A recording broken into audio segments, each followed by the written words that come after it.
Welcome everyone to today's webcast. PMOs manage projects, strategic PMOs manage investments. My name is Ben Chamberlain. I'm the Chief Product and Marketing Officer here at UMT360. And I'm excited today as we take a look at how integrating business planning and controls across the PPM lifecycle can help build a strategic PMO focused on better aligning execution with strategy and ultimately maximizing the business value from their project and program investments.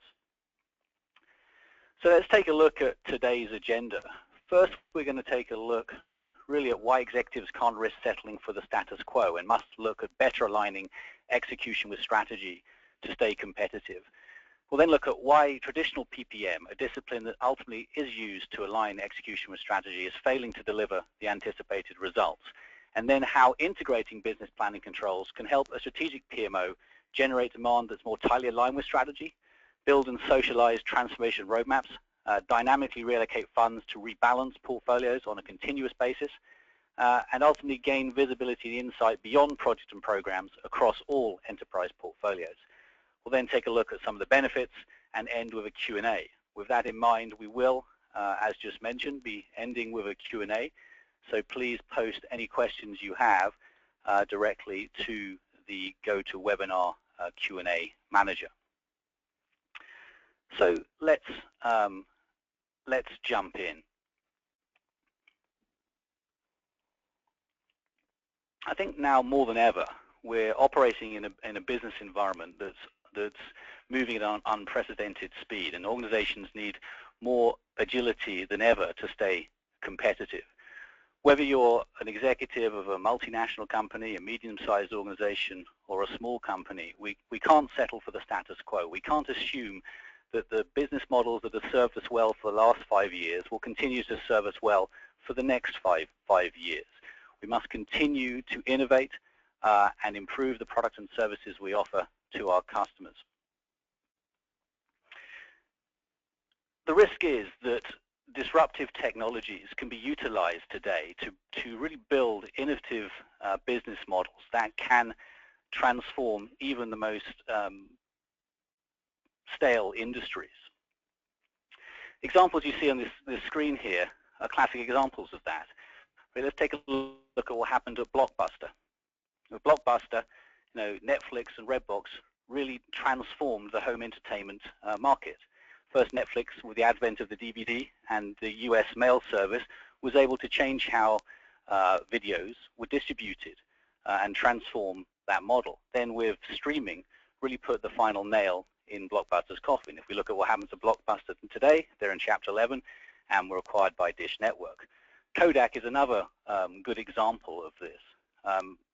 Kodak, back in the mid-70s, had 90% share of the photographic film market, and actually were the first to embrace the digital technology, but actually decided to put that technology on hold in fear it would cannibalize their existing market.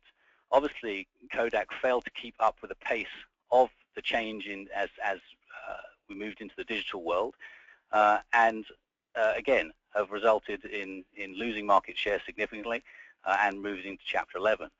The other example that's well known is RIM with BlackBerry. Obviously, BlackBerry failed to keep pace with the fast-moving consumer-centric smartphone market. If you look at the results today, in 2009, BlackBerry's US market share was around 50%, and today it's at 2%. So we can't settle for the status quo, and we must better align our execution with strategy to stay competitive. One of the things I like about my job is going around the country meeting different executives. What the overarching consensus is from the executives I meet is that they question their company's ability to effectively align execution with strategy and acknowledge the fact that failure to implement strategic initiatives will impact their competitiveness over the next 2 to 5 years. And here's some stats that support that. From David Norton, the founder of the Balanced Scorecard, it says 85 to 95% of companies fail to deliver on their strategies. From The Economist, they say that 61% of companies struggle to bridge the gap between strategy formulation and its execution. And from the same report, say that 44% of strategic initiatives have been unsuccessful on average. So what's the impact of this? The impact is that suboptimal project selection doesn't only just waste precious budget and resources, it also hinders business transformation. So PPM is a discipline that really we invested in to better align execution with strategy and obviously deliver strategic initiatives. But the truth is the traditional PPM is failing to deliver the anticipated results.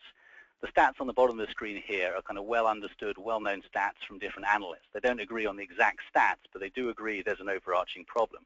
Whereas the Standish group saying that 18% of projects fail to get implemented, or 43% of projects come in challenged, meaning late or over budget. Gartner saying that 1 out of 3 completed projects experience significant cost overruns, and the good old PMI saying that the 33% of projects ultimately fail to meet their business goals. At UMT, we've been in the project and portfolio management space longer than I care to remember, and our own research shows that today, organizations that rely on more traditional PPM techniques, and when I say traditional, I mean more sort of tactical, execution-orientated PPM techniques, are at risk of losing around 46% of the planned business value from their project and program investments. Another way to look at that is 46% of that investment in project and programs is ultimately at risk. So let's take a look at how that value can possibly be eroded.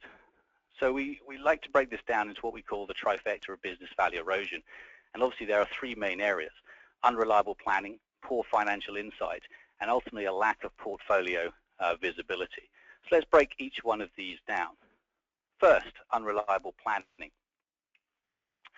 One of the problems in terms of planning is the ability ultimately to define and communicate business strategy effectively across the organization so it can be actioned.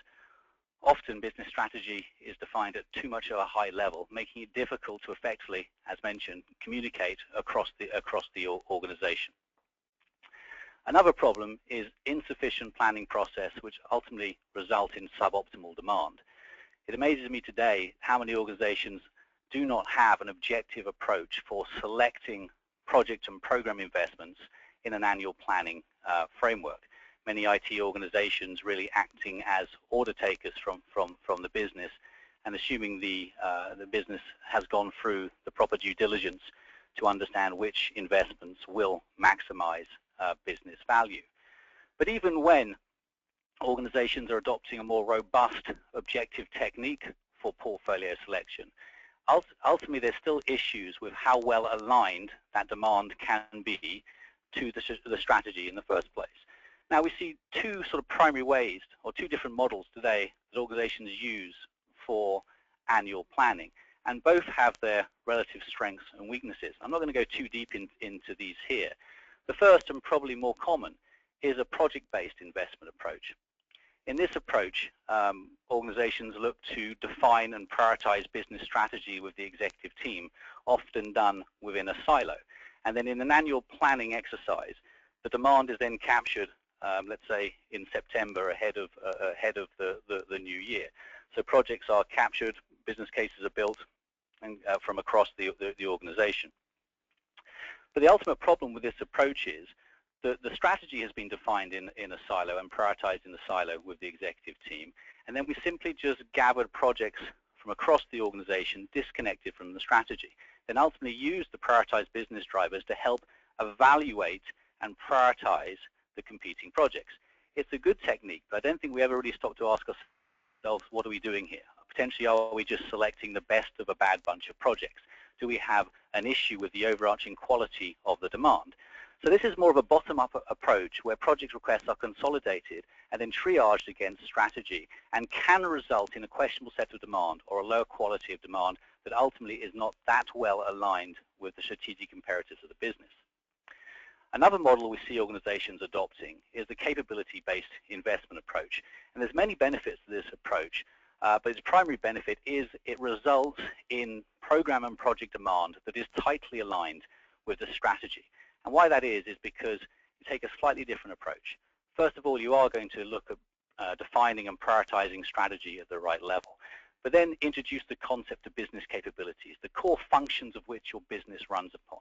the ability then to analyze those functions, understand which of these capabilities support which of the strategies, and understand the relative importance and performance of each of these capabilities, and use that assessment then to generate projects and programs, or programs and projects that will improve the business capabilities that are explicitly tied to the strategic imperatives that are being defined. So at a minimum, before we start running any sophisticated prioritization and optimization analysis based on different budget constraints, we know we have a wish list of projects and programs that have been derived and generated directly from the demand. We're going to spend more time on this capability investment approach in a second. The last problem with unreliable planning in an annual planning context is that many organizations today opt for a kind of set it and forget it approach. They go through that planning exercise and then simply don't acknowledge the fact that variables will change throughout the year, and they may need to take a more dynamic approach to rebalancing the portfolio as those variables change. And we'll explore more about that concept too. Next, poor financial insight. Now, financial transparency and integration with financial data across the PPM lifecycle has always been a problem. But let's look at some of the issues that can arise. So what's the issue of poor financial estimates early in the project's lifecycle? So often in business cases, financial estimates, cost-benefit analysis can be orders of magnitude wrong. If costs are too high, for example, for these projects, when we come to look to select portfolios in an annual planning scenario, we often draw the line too high up and leave too many projects behind from a budget point of view. So leaving too much projects behind is just leaving value on the table. If the estimates are too low, what happens is we end up selecting more projects for the execution year and then simply have to start cancelling them during the year as cost overruns occur, again, hemorrhaging value. The next, project cost overruns have an impact on the overall business value. At the portfolio level, budget is definitely finite, so when projects start to overrun in terms of cost, something has to give. It simply means you won't have budget to do other planned projects, or you're going to have to de-scope projects. Again, it's going to impact you from a value obtainment perspective. When we conducted this research, one of the most surprising things for me was the impact of budget utilization, with many organizations failing to spend all the available budgets during an execution year. And there could be a variety of reasons for that. Resource shortfalls simply meaning you don't get to kick off projects when you thought you would. The concept of unplanned carryovers, projects that slip into the next fiscal year, meaning that budget is not allocated and spent within that year, and worse still, it erodes budget from the next year, and the value of that project is delayed for a future period. But one of the main areas we found that impacted budget utilization was poor forecasting capabilities, where too many project managers were holding money hostage throughout the year, storing it for a rainy day, and not allowing that to be reallocated so it could be reinvested in other projects and programs to drive value. And often that results in a Q4 budget utilization nightmares. Again, we'll look at the concepts later of dynamic planning and how that can overcome the budget utilization concerns. Last, lack of portfolio visibility. We simply have to acknowledge the fact that projects and programs don't exist in a vacuum. They're funded ultimately to make a change to something, onboard a new IT asset, make a change, enhance a product or a business process or capability. So we have to start to understand these enterprise connections and get greater visibility across all enterprise portfolios, business capability portfolios, IT assets like application portfolios, product portfolios. And the benefit is now we start to get visibility and understand the cross-portfolio impact of any changes. One of the benefits of doing this is, and helps with driving more value from the portfolio, is being able to quickly identify and eliminate redundant investments.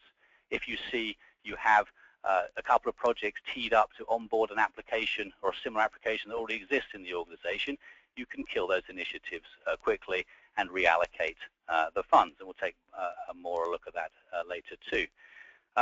Other area is lack of strategic roadmaps, inability to really look how changes planned in your portfolio will have both an upstream and downstream impact across other portfolios, and understand that sort of reverberating impact. So those are the three areas. We're going to jump into a quick poll.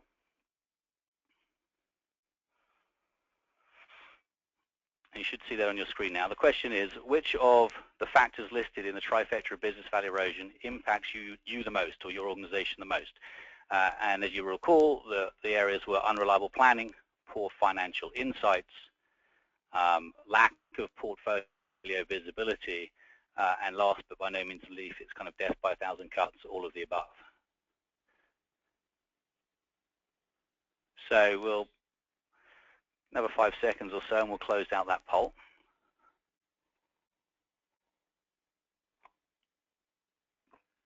Okay, let's shut down the poll.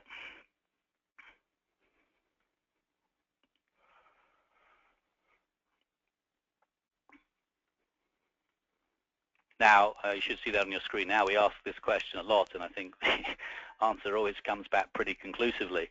In this case, we've got 17%, actually a tie, 17% of unreliable planning and poor financials. Kind of makes sense because those two things are difficult to disconnect those. Lack of portfolio visibility. I think the impact of 8%, I think the impact is greater on that. Simply, we'll delve deeper into that. But 58% of you giving the normal response, which is actually it's death by 1,000 cuts, all of the above. Great, so let's move on.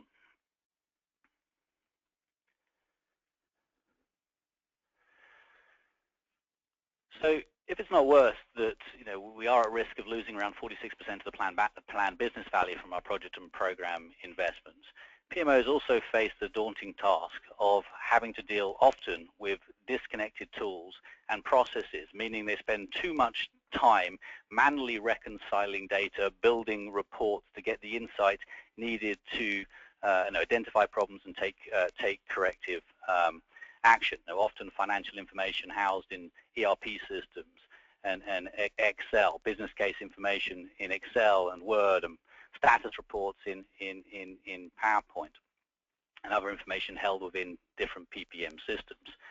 So we really need ways to kind of switch that ratio. We want PMOs focused more on analyzing, identifying corrective action, looking at ways to maximize business value from the portfolio, optimize spend, versus spending a lion's share of their time dealing with the paradigms of disconnected tools and manual processes.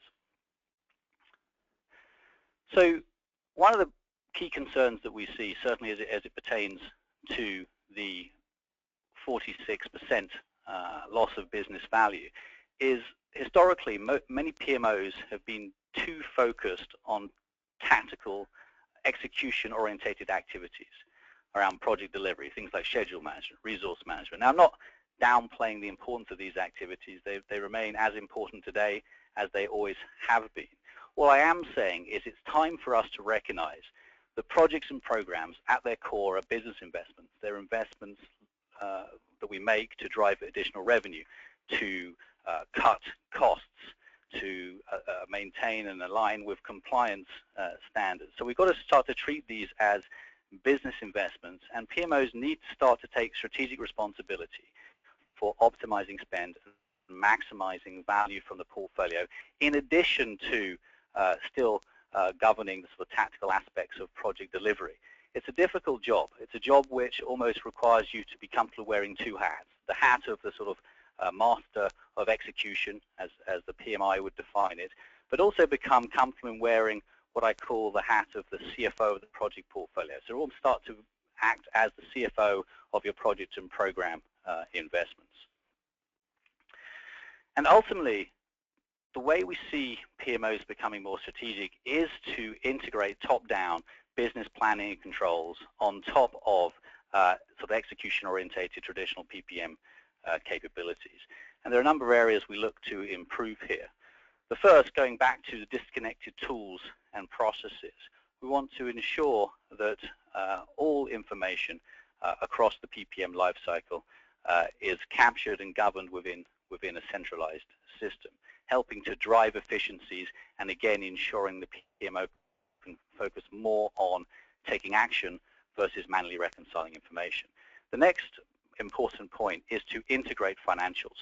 We need financial data to become a first-class citizen within our planning and execution system. We need the financial and strategic insights to improve decision-making in annual planning and throughout the execution year. And last but by no means least, we already talked about this. We have to recognize that projects don't exist in a vacuum.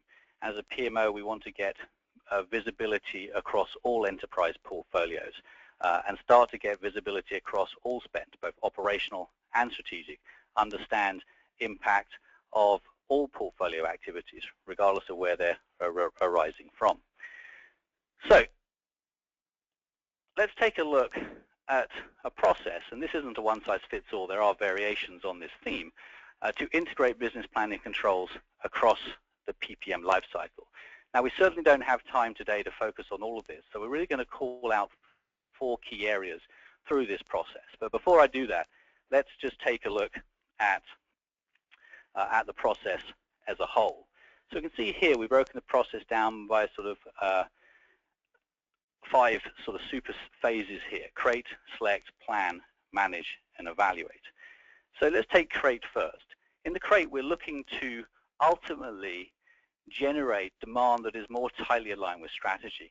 So the steps that you can go through here is look to define and prioritize business strategy. We'll take more of a look at this in a second.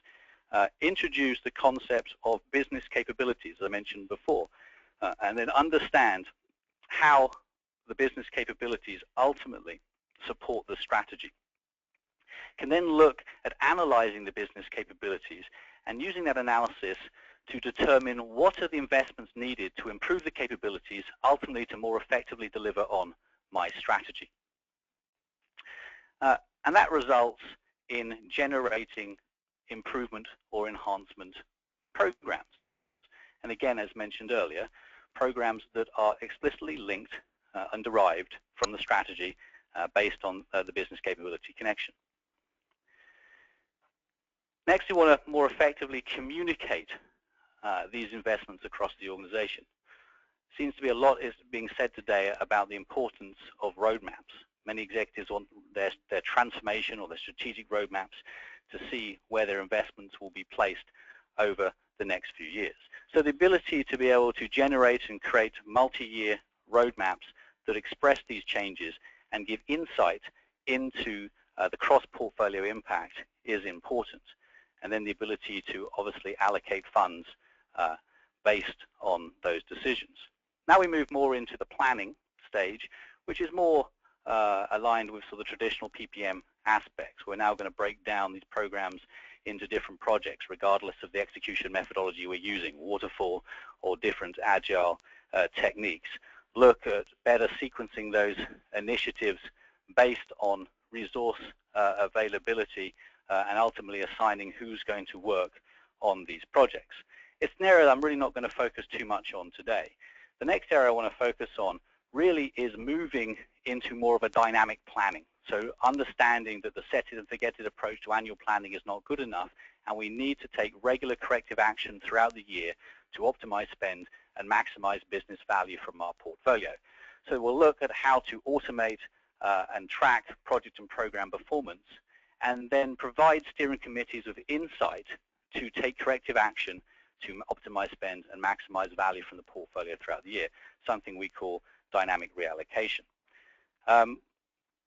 In the evaluate phase, sort of 2 aspects. Obviously, if we want to look at selecting initiatives based on perceived benefits that they'll bring to the organization, it really behooves us to also establish a benefits realization framework to actually start to track and measure whether those projects and programs deliver the results. We're not going to look at that today. We will take a look at the importance, again, of driving enterprise context. A lot of these projects and programs are going to introduce new business or IT assets or enhancements to existing business or IT assets. So we want, as a PMO, to start actually understanding and better managing the resulting assets. And we'll look at some concepts of sort of going beyond PPM into asset portfolio management as well in step 4 here. So what I'm going to start with here is Number one, obviously, generate demand that is tightly aligned with strategy. So there's a few slides that blow up those steps that we saw here. I'm not going to go too deep into this, and could certainly do a whole 1-hour webinar just on generating program demand based on business capabilities and strategy. But when we look at those process steps, first of all, the ability to define and prioritize business strategy is key. We said earlier on in the trifecta that one of the big problems was the ability to define business strategy at the right granularity to effectively communicate it across the organization. Often, organizations just have a high-level set of objectives or themes that cannot be easily translated across all the departments within an organization. So the first thing to do is really look to break down your overall strategy and break it down by core sort of business drivers or strategies, and then into key strategic objectives. So defining business strategy normally are sort of the core tenets or themes in your organization that has a sort of 3 to 5 year focus. And you want to be able to document those things like reduce expense base, expand into new markets and segments, as you see here, improve employee satisfaction, and other drivers that you see here on the right-hand side. We also want to be able to document the key outcomes and success factors that we see for each of these business strategies. A technique we can also use to help prioritize the lower set of strategic objectives that are defined is also to build impact statements that allow us to assess the impact of the underlying strategic objectives into the strategy, and in turn help prioritize the strategic objectives. Now, I'm not going to go into that today, but that's why we would want to capture impact assessments for each of the strategic objectives. So important next step is to sort of break down or distill further the strategic drivers into objectives, which maybe have a more granular focus from a time dimension, maybe a 12 to 18-month focus. They should be actionable, measurable, and unique. Actionable in the fact that you should be able to append an investment or a program or a project to it. Measurable, we want to set up KPIs that allow us to effectively measure those business drivers. And unique, there should not be overlap but between these. And of course, because we want to ultimately measure the strategies, defining KPIs is important, and also defining the targets for each of those KPIs. So the first is to define your business strategy. The next is to look at different techniques to prioritize strategy.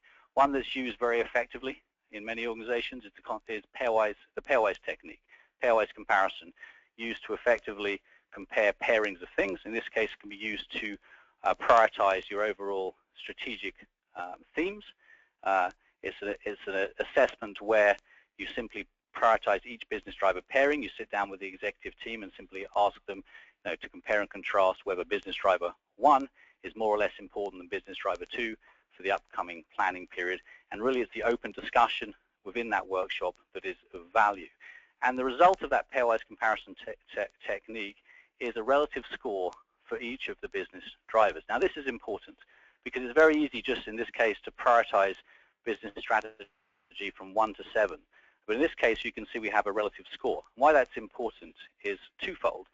Top business driver here has 28% of the weighting. Bottom business driver here has 4% of the weighting. So instantaneously, I can say that my top business driver is around 7 times more important than my bottom business driver. Other reason is that many organizations want to understand how well their investment is aligned back with their strategy. And this relative scale gives you the ability to do that. So if I had $100 to invest in my strategy, and I wanted to stick, I'd want to stick $28 on the top business strategy and $4 on the bottom business strategy to stay aligned from an investment perspective. So different techniques there to prioritize strategy. So we looked at defining and prioritizing strategy. Next, we want to introduce the concept of a capability model. So we touched on this already to a degree. So what are business capabilities? There's often confusion around what these things are. Are they processes? They're not. Business capabilities really at their core represent what your company does. The different functions that your company operates on. It really represents the kind of operating fabric of your overall business. Ultimately, business capabilities are a collection of people, processes, and technology. And one of the valuable things for business capabilities is it doesn't just allow us to understand the value or alignment of strategic investments like projects and programs. We can also use it to aggregate operational activities and operational spend against core capabilities to understand the strategic importance of them.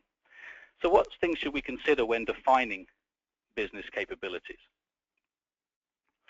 First of all, business capability maps don't need to be too deep. They can be 3 to 4 levels deep in the overall hierarchy.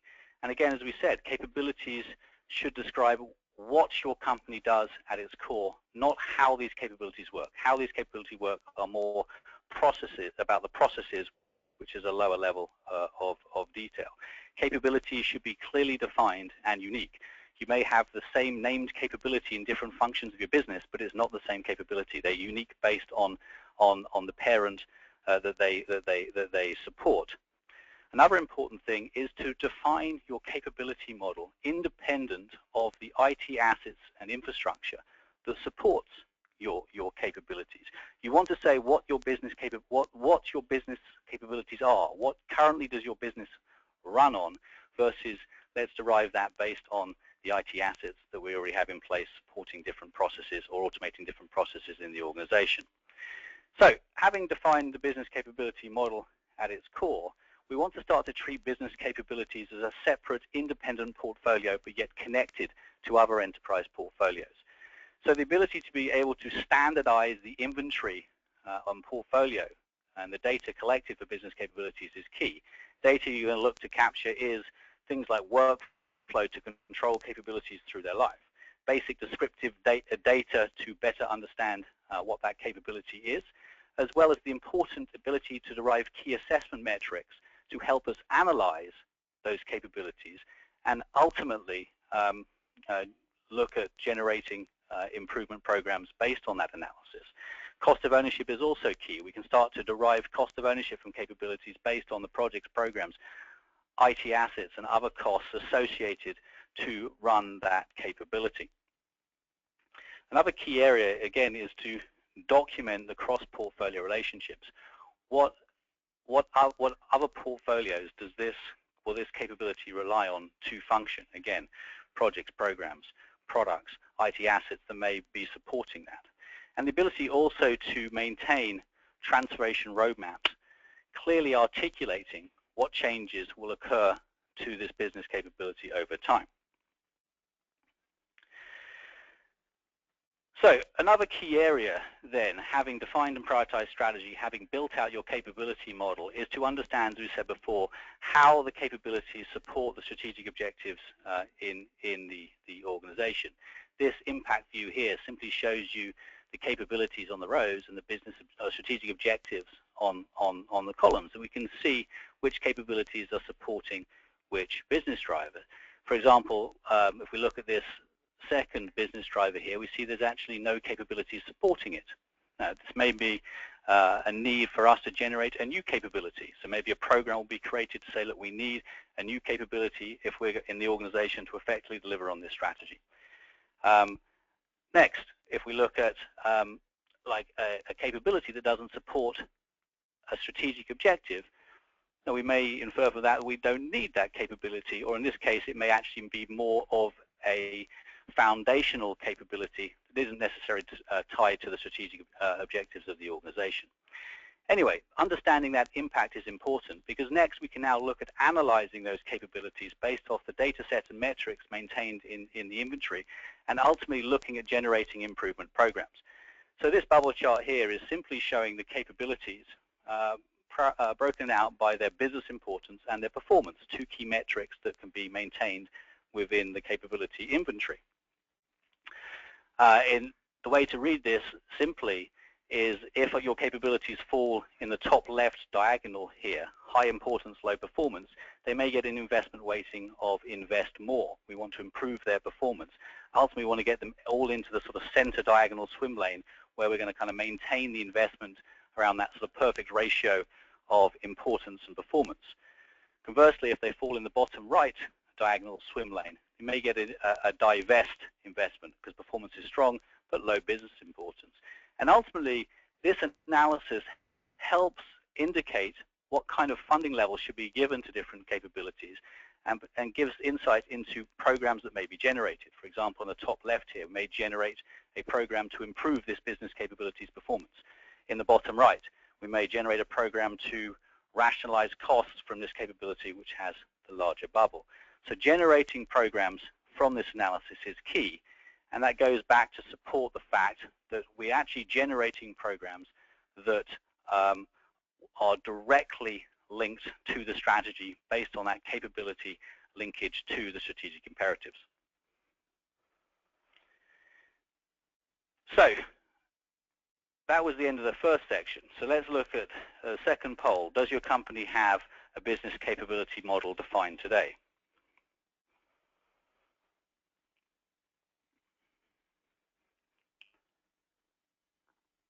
So the options are yes we do, no we don't, no but we plan to, and no plans to.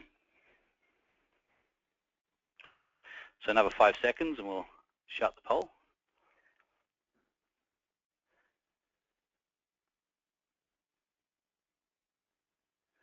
So we can close the poll. So what we see is, if I wait for the numbers to come up, change slightly, 19% of us have a capability model in place, 43% don't, but 28% plan to at some stage. So around 47% will have a capability model in place in the near future, with 11% having no plans to. And that's probably what I see on a daily basis when we speak to customers. About 50 to 60% of the time there is a capability model that's been defined, may well not have been integrated completely into the planning processes yet, but they have started to build the capability models out. Okay, so let's move on to the second point.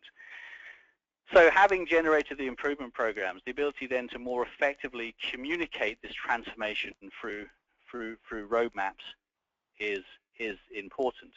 A lot is said about roadmaps. I mean, get many customers coming every day asking, what roadmaps do you provide? Many customers many PMOs and other functions are being asked for strategic roadmaps, but don't necessarily know what should be included in those roadmaps. And of course, there are different types of roadmaps. There isn't a sort of one-size-fits-all approach, whether it's strategic roadmaps showing key initiatives or investments against each of the business strategies defined, capability level roadmaps, product roadmaps, technology roadmaps, the list goes on. But what's really important for me is a roadmap's going to give you a sort of time-based view, as the name suggests. You're going to be able to quickly see when changes are going to occur in the organization. But that's just one facet. The next facet is actually to understand the cross-portfolio impact. So roadmaps need to be able to show the sort of upstream and downstream impact of proposed changes. If we look at the example here of this roadmap, we're actually looking at a roadmap for a level 2 business capability, strategic sourcing. You'll see it at the bottom of the screen here. So we're looking at strategic sourcing, and we can see decisions that have been made. The little circles here represent decisions that have been made to generate programs to enhance. So if I actually scroll up here, I can see the key programs that have been generated and what are planned to transact change to this particular business capability.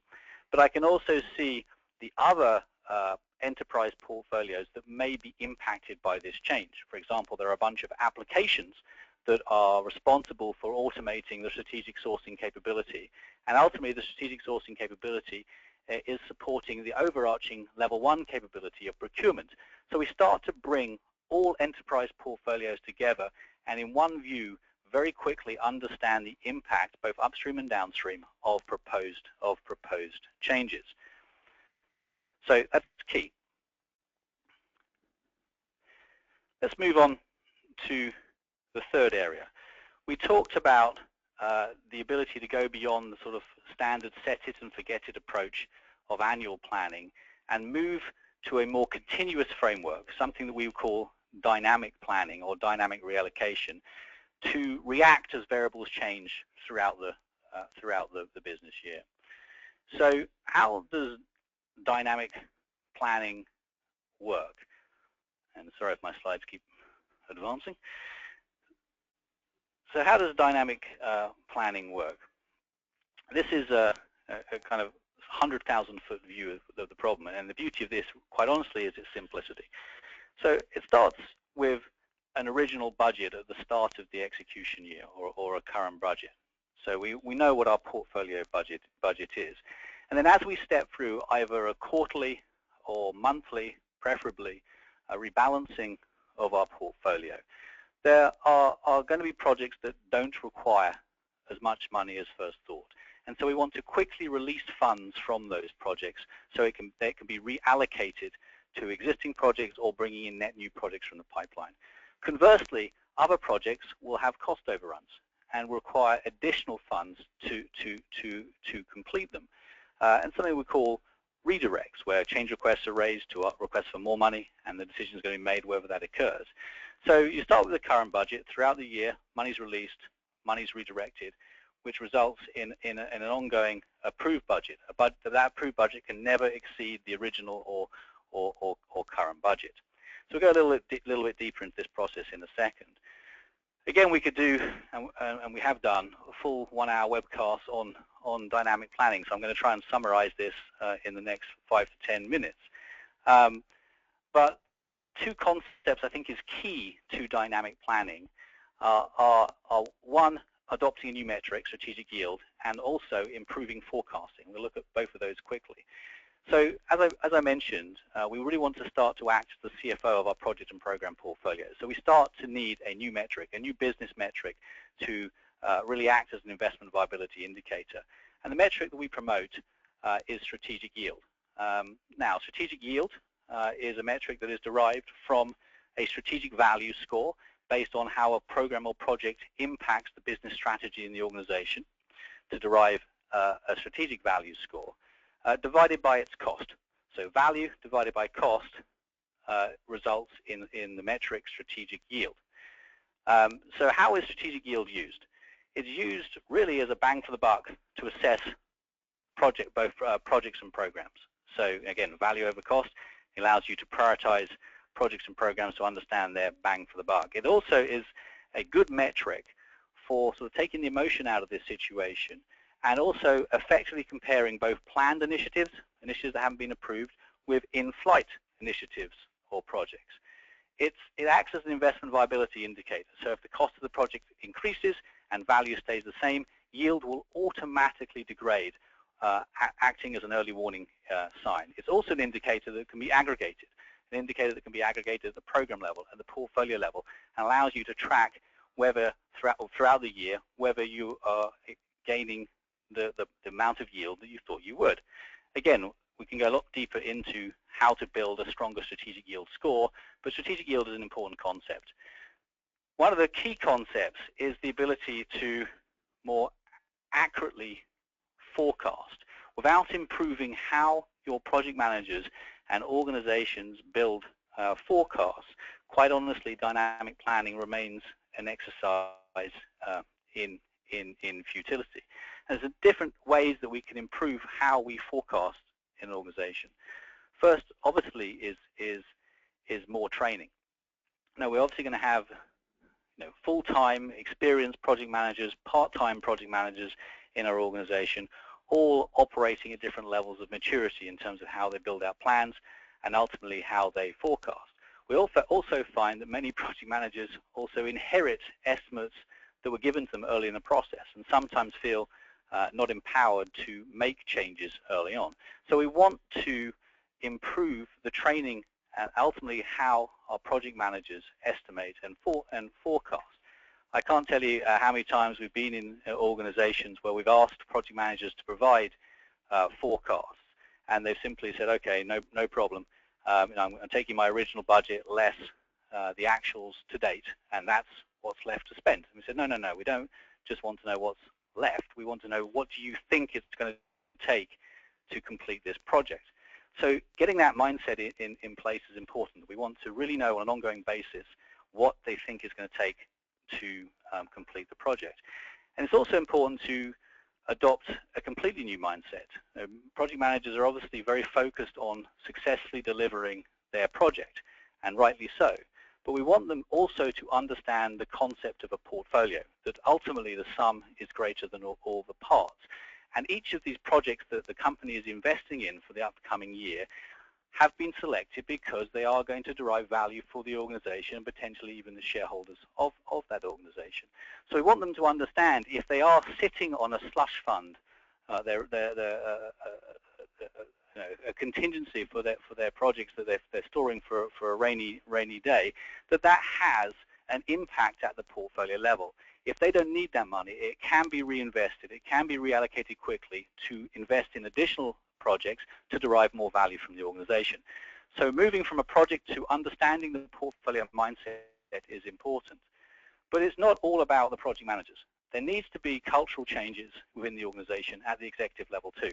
Again, often we hear in organizations that project managers are worried to request more money because the organization has a culture where it's better to become in grossly under budget for a project than it is $1 over. So obviously project managers maintain that sort of rainy day fund to make sure they're not hauled up in front of a VP to explain why their project went over budget. So we have to develop a culture where a project manager feels that they can forecast more accurately without fear of incrimination. So once we do that, they are going to request more money when it's needed. By the same self-token, they are going to feel that they can release funds to be reinvested and also know, safe with the knowledge that if they need it back again, they may well get it back again if their project warrants it, if their project has the strategic yield necessarily to warrant those funds. Another way we can look at improving estimates and forecasting is adopting different funding models. One approach is to approve all the funds for a project from the get-go and then just refine those estimates and forecasts over time. You can look at also things like stage gating approaches where funds are released at different stages in the project's life as the overall estimate or total cost of that project is better formalized the deeper you get into that project. So different techniques are important there. So let's go back and look at the processes themselves. So again, one of the things we always hear, and still quite surprising, that many PMOs still struggle with the recurring status reporting process. Again, goes back to that disconnected tools, manual processes, with them spending too much time having to manually reconcile data and build out reports versus analyzing the portfolio. So being able to establish a process, automate a process through a tool set that allows you to sort of switch that ratio from manual endeavors to analysis is important. So process is pretty simple. The ability to be able to, en masse, publish and open a status reporting period, let's say for a month, and notify project managers that a new status report is required. Obviously, from a financial perspective, the system of record for committed costs or actual costs is an ERP system. So being able to integrate with tools like SAP, Oracle Financials, pull in the committed costs, allowing the PM then to update his or her accruals, as well as capture remaining costs, forecast costs, and text descriptions around different KPIs or metrics that you're operating is important. Then the ability to be able to automate change requests. If a PM requires more money for a project, or by the same self-token wants to give money back, being able to automate change requests to deal with those funding requests is important before the PM submits and their report. And then you can govern that report, based on techniques that you require, whether that simply means that the PM is locked out and you're notified that they've completed the report, so you know they've completed, or whether that report is routed for line manager approval. And then being able to generate the reports and dashboards directly off that data set is key.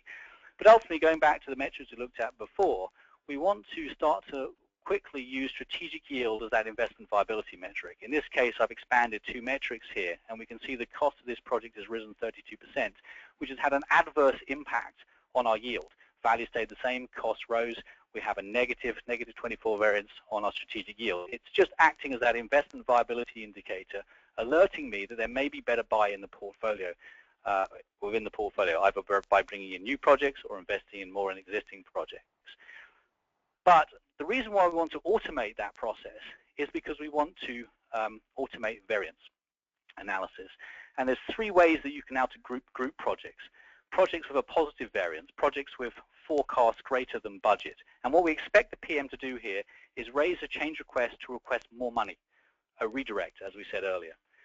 But if it's the opposite, negative variance, where forecast is less than the planned budget, we want to get the PM to quickly raise a change request early in the year to release funds, give money back from that project, something we call releases. And then there are the other projects which have a to-date negative variance, where to date they're under budget, but the PM is forecasting they're going to spend all the money by the end of the year.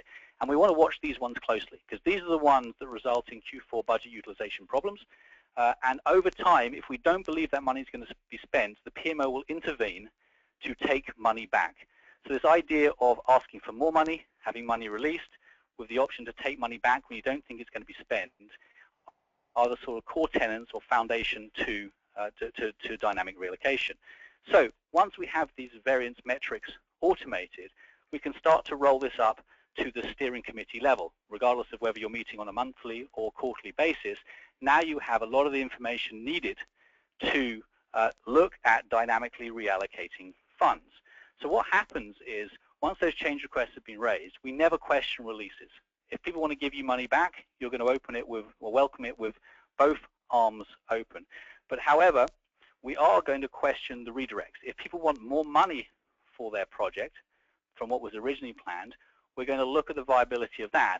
But we also want to look at the viability of that versus investing more in existing projects or bringing in net new projects from the pipeline. And again, this is where strategic yield is an important metric. If you look over on the right-hand side here, I can simply see the projects, both in-flight committed projects, stack ranked against pipeline or net new projects, stack ranked by their strategic yield. And you can see where the line draws here was where we run out of available funds. So simply doing this stack rank on a strategic yield basis gives me insight in terms of when to invest more or divest in a committed project versus bringing in net new projects to maximize the overall value from the portfolio, as well as optimizing the overall spend that we have for the year. So that is the sort of insight that you can quickly derive once you're automating that process.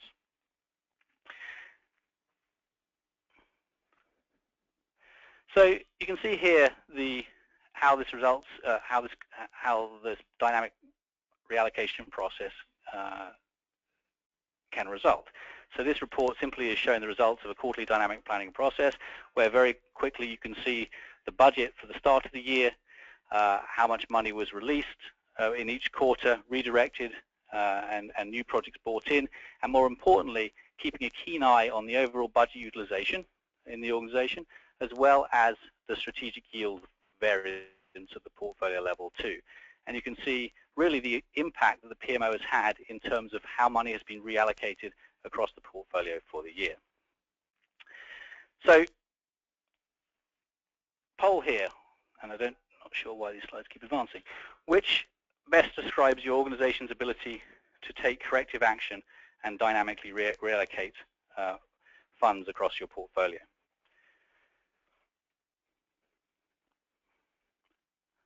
And the answers are, we don't have a dynamic planning process.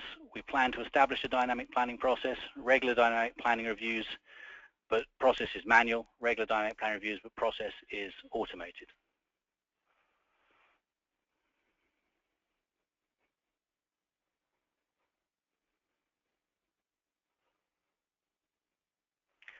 So 5 more seconds.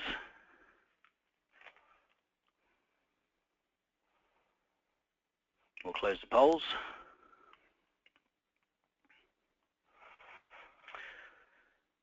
So 38% of us saying that we don't have a dynamic planning process, 8% saying we plan to establish a dynamic planning process, 50%, which is a good number, are currently doing this but manually, which is normally the case, and 4% which have got the process fully automated as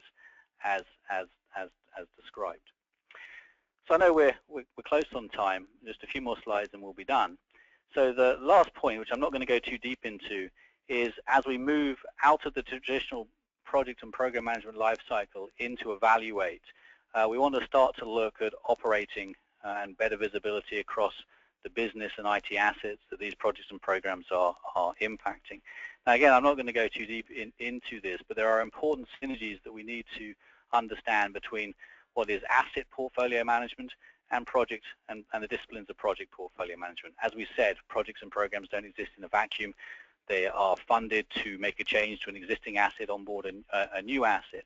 So as you start to evolve as a strategic PMO and get ultimate visibility across all enterprise portfolios, you can start to apply similar investment techniques, enterprise investment techniques, on the assets themselves, where we look to maintain an inventory of those assets, look at ways of analyzing and ultimately finalizing life cycle decisions for those assets, which will build transformation roadmaps. Those roadmaps are obviously executed through that PPM discipline, and again, everything updates once the project is complete. The asset inventory will be updated.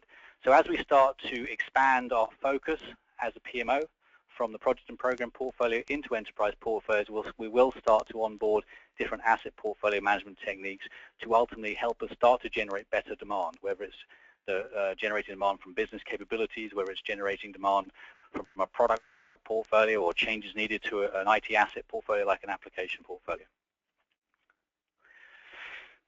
So the value of integrating investment planning, business planning controls across the PPM lifecycle is significant. We talked up front about 46% of the planned business value being at risk for utilizing traditional PPM techniques. Once you start to adopt similar techniques that we've outlined today, so integrated business planning controls across the PPM lifecycle, you can actually reclaim up to around 35% of that lost business value. You're never going to reclaim it all. I mean, the fact is projects do go wrong. There are going to be cost overruns. Projects will fail to get implemented. So there's always going to be around 10 to 11% of value that will be lost.